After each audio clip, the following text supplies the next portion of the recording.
To set a pin for the app timers menu on Samsung Galaxy S24 Ultra, swipe down the top of the screen and then tap setting icon. Scroll down the screen to find digital well-being and parental controls. Tap digital well-being and parental controls. Tap more icon or three vertical dot icon at the top right. And then tap setting. Now tap the gray on off switch next to set pin. Type a pin number. Tap continue. Re-enter the pin number to confirm it. And then tap OK button.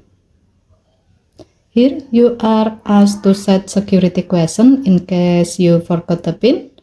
Tap select security question. And then select the desired question.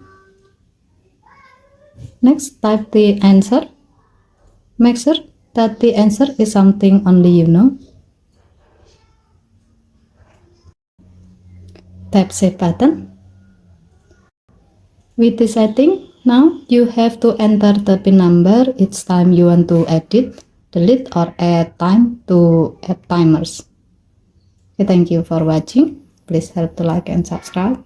Have a nice day.